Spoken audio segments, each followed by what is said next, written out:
Bienvenidos a una edición más de su noticiero de ABA Televisión, edición 5 de agosto. Mi nombre es Jaime Sevilla y estas son las noticias. Comenzamos nuestro noticiero presentando el video para el mes de agosto de la intención del Papa Francisco, que es sobre la Iglesia en camino.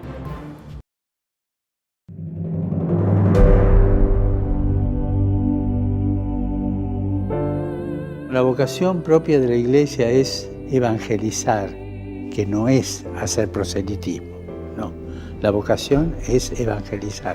Más aún, la identidad de la Iglesia es evangelizar.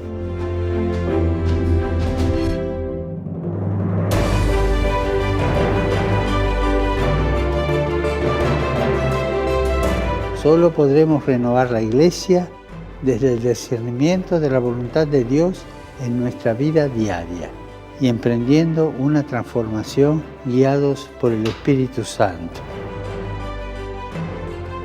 Nuestra propia reforma como personas. Esa es la transformación. Dejar que el Espíritu Santo, que es el don de Dios en nuestros corazones, nos recuerde lo que Jesús enseñó y nos ayude a ponerlo en práctica. Empecemos reformando la Iglesia con la reforma de nosotros mismos, sin ideas prefabricadas, sin prejuicios ideológicos, sin rigideces, sino avanzando a partir de una experiencia espiritual, una experiencia de oración, una experiencia de caridad, una experiencia de servicio. Sueño con una opción aún más misionera, que salga al encuentro del otro sin proselitismo, y que transforme todas sus estructuras para la evangelización del mundo actual. Recordemos que la Iglesia siempre tiene dificultades, siempre tiene crisis. Está viva. Las cosas vivas entran en crisis. Solo los muertos no entran en crisis. Recemos por la Iglesia para que reciba del Espíritu Santo la gracia y la fuerza para reformarse a la luz del Evangelio.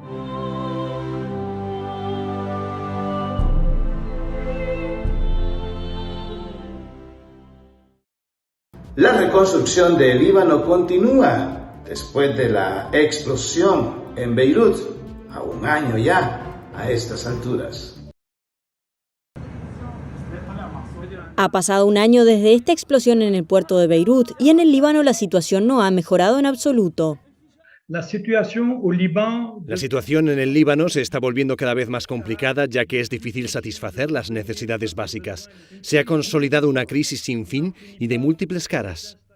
El Papa Francisco ha mostrado con frecuencia su preocupación por la situación del país, pidiendo a sus líderes y a la comunidad internacional una mayor implicación para resolver la crisis. Basta usare il Libano e il Medio Oriente per interessi e profitti estranei. Occorre dare ai libanesi la possibilità di essere protagonisti di un futuro migliore nella loro terra e senza indebite interferenze. En una conferencia online, representantes de Cáritas Líbano explicaron cómo la crisis está afectando especialmente al sector de la salud.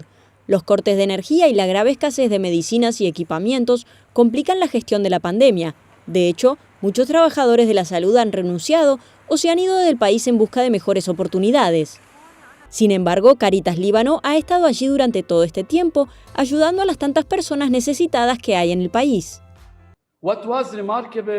Fue notable la participación de todos los empleados y voluntarios de Cáritas, de todas las áreas del Líbano, que dejaron sus aldeas, hogares y lugares de trabajo para venir a Beirut y a ayudar en el trabajo. Los jóvenes han sido parte central de este esfuerzo. Unos 1.200 chicos forman la unidad de respuesta a emergencias que fue establecida por Cáritas Líbano en 2015. No eran personal de emergencia profesional. Eran jóvenes llenos de entusiasmo y esperanza. Jóvenes que harían cualquier cosa para ayudar a los necesitados. Ha pasado un año y los jóvenes todavía están reconstruyendo las casas afectadas por la explosión. Los jóvenes no son solo el futuro, también son el presente. Los chicos voluntarios limpiaron más de 600 casas y todas las carreteras dañadas por la explosión. Cáritas ha distribuido más de 16.000 kits de alimentos y más de 240.000 platos de comida caliente. Sus trabajadores de la salud continúan ofreciendo apoyo psicológico a quienes padecen el trauma de haberlo perdido todo. Este es el mensaje del cardenal de Rabat y la labor de los párrocos que viven en países o en lugares de migrantes en tránsito. Marruecos es uno de los puntos críticos de la crisis migratoria entre África y Europa. Cristóbal López, arzobispo de Rabat, tiene una perspectiva privilegiada de cómo la iglesia local afronta este drama, sobre todo en la frontera con Argelia, de donde vienen muchos de los refugiados inmigrantes que intentan llegar a España.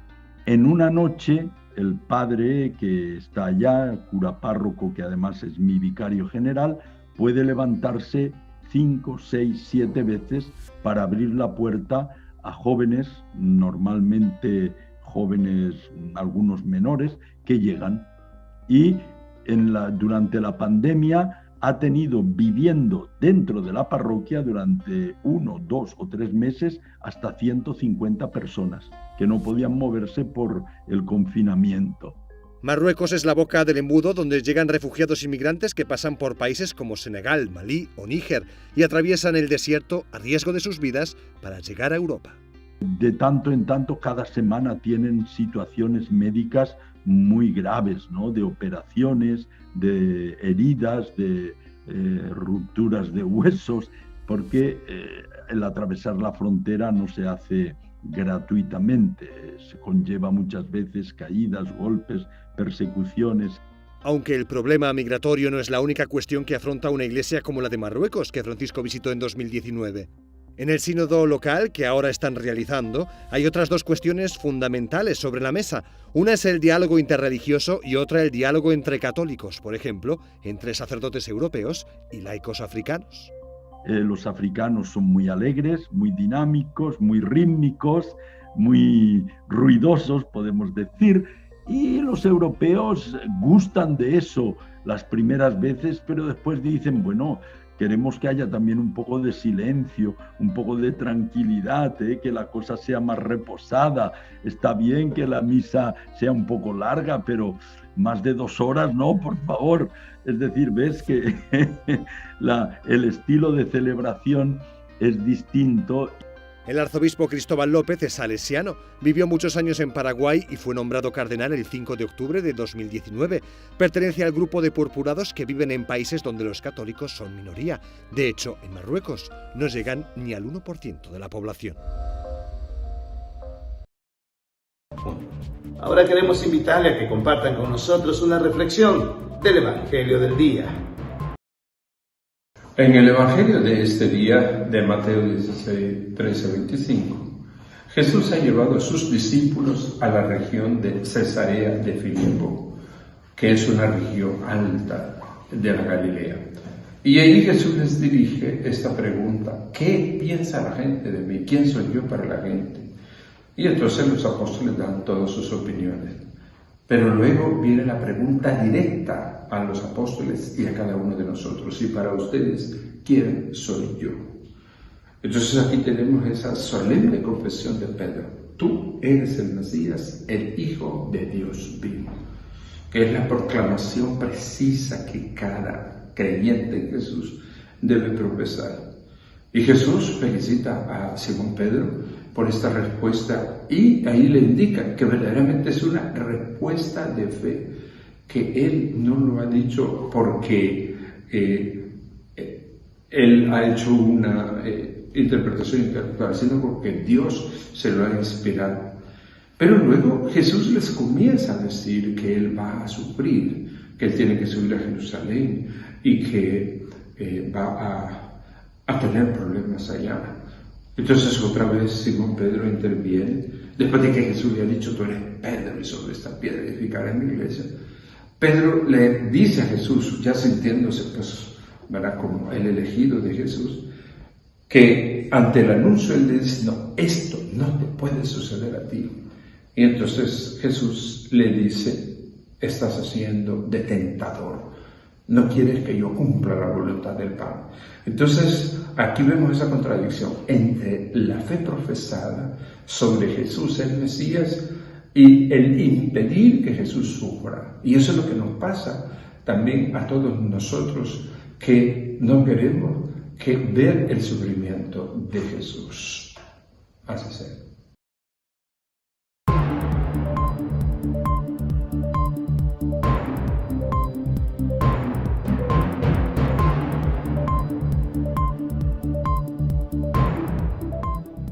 Nos vamos a los Estados Unidos de América. El gobernador de Nueva York, Cuomo, dice que no renunciará pese a las acusaciones en su contra.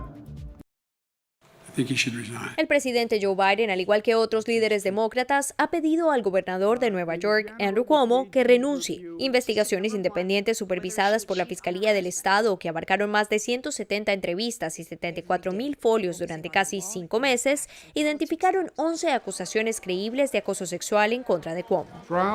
El juicio por periódicos o las revisiones sesgadas no son la forma de encontrar los hechos en este asunto. Agradezco la oportunidad de una revisión completa y justa ante un juez y un jurado porque esto simplemente no sucedió. Cuomo ha dicho que no renunciará porque asegura que sus acciones no han sido inapropiadas. Stephanie Bones, experta en acoso sexual, explica el alcance del caso. Siempre que se establezca que se trata de un comportamiento no deseado, ni siquiera tiene que ser de naturaleza sexual para constituir acoso sexual según la ley. Situación que una profesora de psicología en el John Jay College dice que puede ser más complicada dadas las circunstancias. Siempre es más complicado cuando el abusador tiene algún poder, porque puede usar el poder para provocar el silencio, el miedo y demás. Aparte de los cuestionamientos morales, no hay acusaciones criminales o delitos comprobados que inhabiliten a Cuomo de seguir en su cargo. Por ello, los neoyorquinos piden claridad legal en el tema antes de pedir su renuncia. Creo que si es culpable, debería, seguro. Si estás en lo alto del gobierno, debes hacer lo correcto, no lo incorrecto. Por eso te elegimos, porque confiamos en ti, no para lastimarnos, no para lastimar a nadie. Laura Sepúlveda, Voz de América, Nueva York. Existe una tensión muy fuerte entre El Salvador y Nicaragua por la naturalización de Sánchez Serén. El intercambio de cartas entre los cancilleres de ambos países ha tornado tensas las relaciones entre El Salvador y Nicaragua. Solo se conoce el contenido de la carta del canciller nicaragüense Denis Moncada, pero se presume que fue en respuesta a una misiva enviada por su homóloga salvadoreña Alexandra Gil sobre la naturalización como nicaragüense del expresidente Salvador Sánchez Serén. El nuevo estatus del exmandatario impide su extradición para enfrentar la justicia en El Salvador, donde se le acusa de malversación de fondos y de haber recibido $530,000 adicionales a su salario. Algunos miembros de su partido consideran la orden de captura como una maniobra política. Es una persecución política que no tiene asidero y fundamento judicial.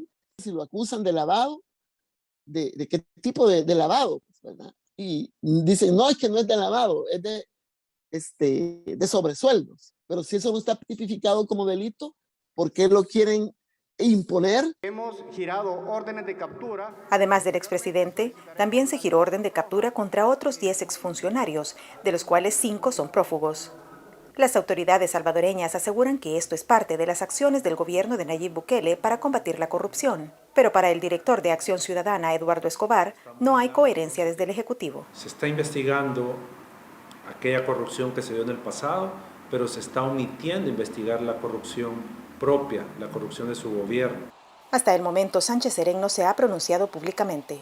Claudia Saldaña, Voz de América, El Salvador. Insólito, pero cierto. Arrestan a Berenice Quesada, candidata a la vicepresidencia de Nicaragua. La candidata a la vicepresidencia por el partido de oposición Ciudadanos por la Libertad permanece retenida bajo prisión domiciliaria desde la noche de este martes, luego de que las autoridades judiciales la notificaran sobre la medida. Así lo aseguraron representantes de su agrupación política. Horas antes, un grupo de ciudadanos que se hacen llamar víctimas del terrorismo golpista habían solicitado que la exreina de belleza fuera inhabilitada del proceso electoral. Que esta autoridad se pronuncie mandando a inhibir como candidata a vicepresidenta de la fórmula Ciudadanos por la Libertad a la ciudadana Berenice Suyami Quesada Herrera. Según este grupo que simpatiza con el gobierno del presidente Daniel Ortega, Berenice Quesada busca dar un golpe de Estado.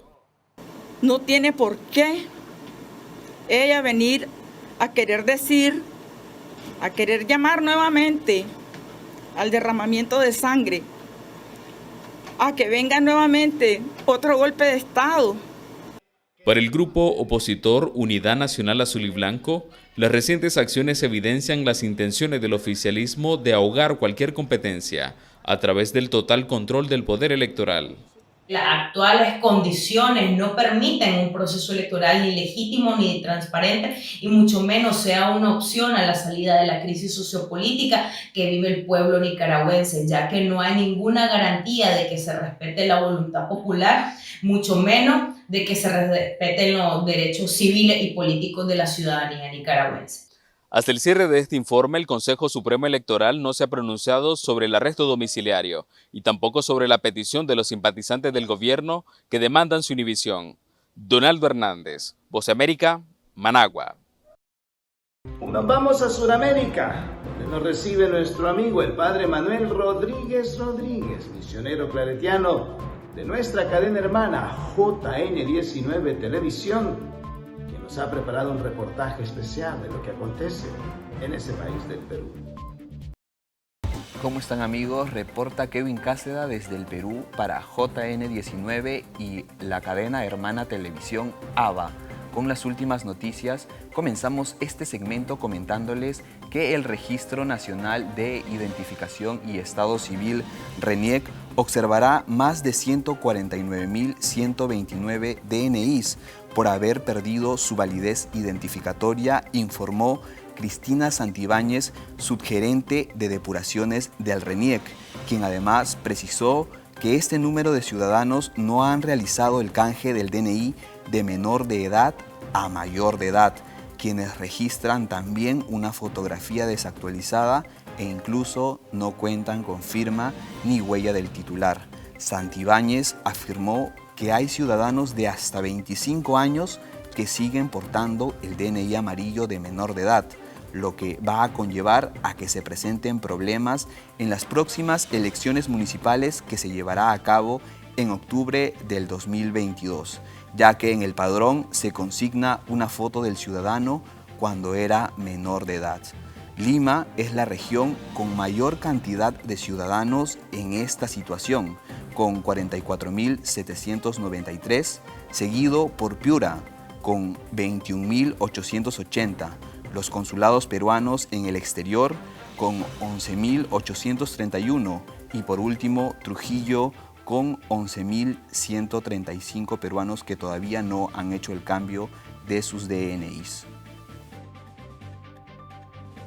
Volviendo con la información, la Orquesta Sinfónica Nacional del Perú ofrecerá un concierto en el Gran Teatro Nacional de Lima este viernes 6 de agosto a las 8 de la noche, marcando su retorno a las actividades presenciales luego de 16 meses. Esta gala, llamada Aires Peruanos, está dedicada a la música académica peruana y se dará con aforo limitado.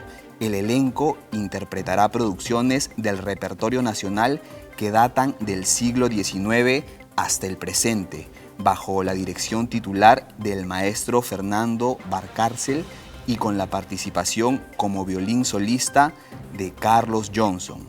Una puesta en escena que cumplirá con los protocolos sanitarios y de bioseguridad.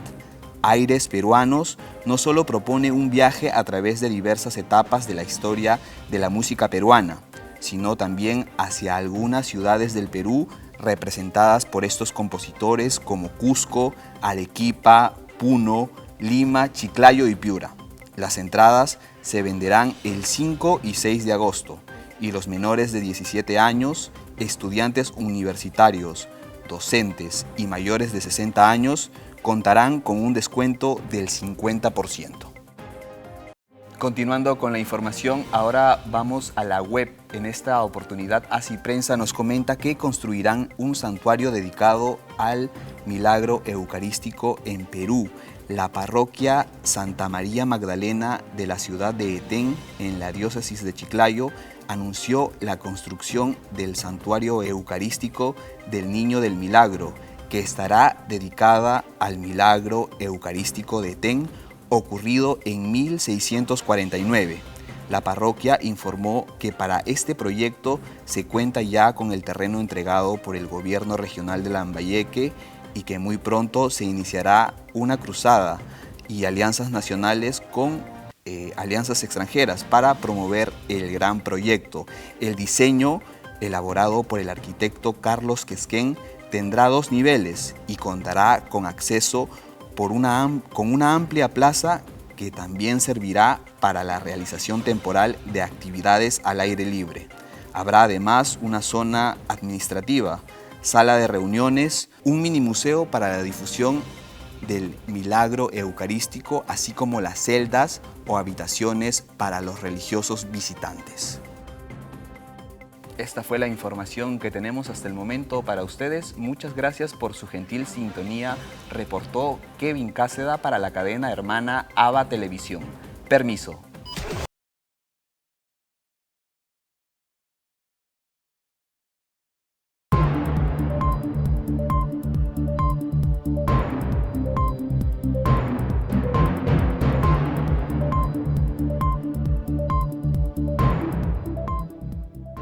Siguiente noticia es preocupante. La Organización Mundial de la Salud reporta 4 millones de contagios del coronavirus en apenas una semana.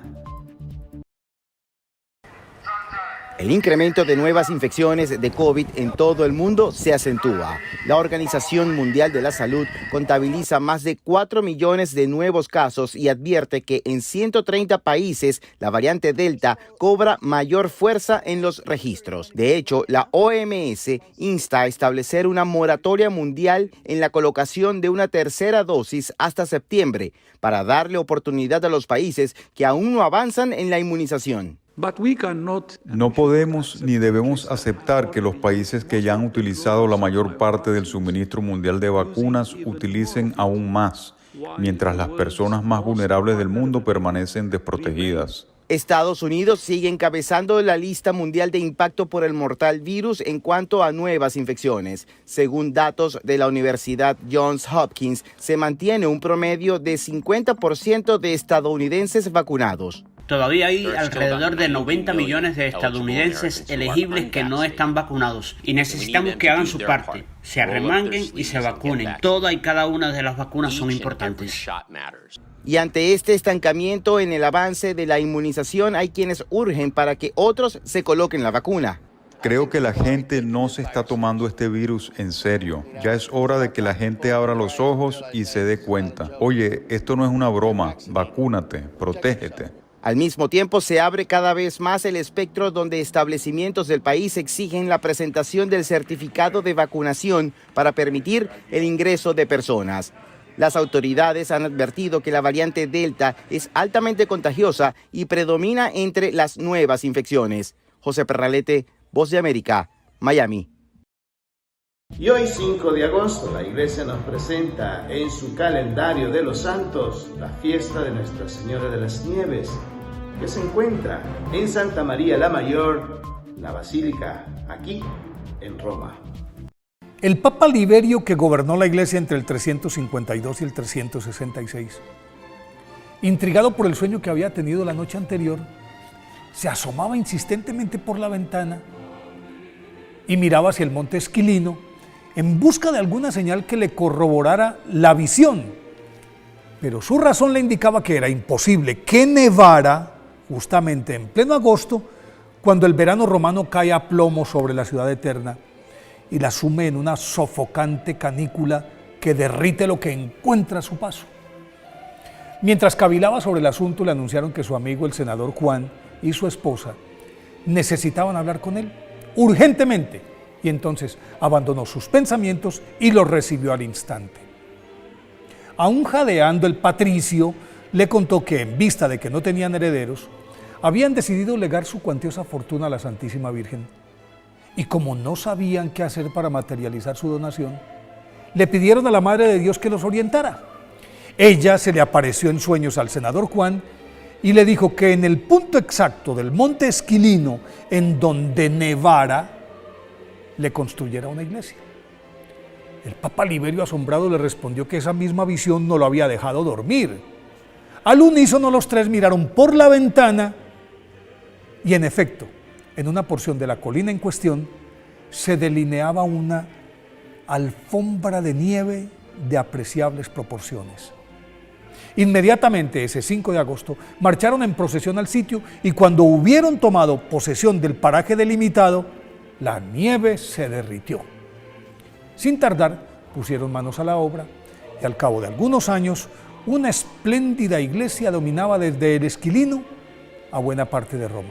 Pero el Papa Liberio no estaba satisfecho porque no tenía una imagen de la Virgen digna de presidir el templo, hasta que recordó que en el oratorio pontificio reposaba un cuadro de la Madonna con el niño pintada sobre una tabla de cedro de poco más de 1 metro de altura y unos 60 centímetros de ancha, que según la tradición era obra del evangelista San Lucas, y que Santa Elena había traído de Tierra Santa, y con la solemnidad del caso la entronizó en la que ya se conocía como la Basílica de Nuestra Señora de las Nieves, o Liberiana, también llamada así pues en honor del pontífice que la había edificado. Luego del concilio de Éfeso del año 431, en el que se proclamó oficialmente la maternidad divina de la Virgen María, el Papa Sixto III la remodeló y la consagró a la Santísima Virgen con el nombre de Santa María la Mayor, por ser la primera que se construyó en homenaje a la Virgen en la Ciudad Eterna. Las sucesivas restauraciones que se le han hecho, más las colecciones de pinturas marianas centradas en la Anunciación, la huida a Egipto, la adoración de los magos y otras escenas de la vida de María, reflejadas en mosaicos que datan del siglo V, más la suntuosidad de su interior. Y el campanario románico, que es el más alto de la ciudad, la convierten por derecho propio en la decana de las 60 iglesias erigidas en Roma en honor de la Madre de Dios, y por tal razón está incluida entre las 4 basílicas más importantes de la cristiandad, al lado de las de San Pedro, de San Juan de Letrán y San Pablo Extramuros. Por eso hoy, 5 de agosto, día de la festividad de Nuestra Señora de las Nieves, pidámosle a la Santísima Virgen que nos muestre siempre cuál es su deseo y la forma de cumplirlo. Y así llegamos al final de una edición más de su noticiero de ABA Televisión. Gracias por estar con nosotros. Puedes sintonizarnos a las 24 horas del día en el www.abatvn.com, en nuestras plataformas digitales de Roku TV y Amazon Fire, en nuestras cadenas hermanas y, como siempre, en nuestras redes sociales. Ahí nos vemos.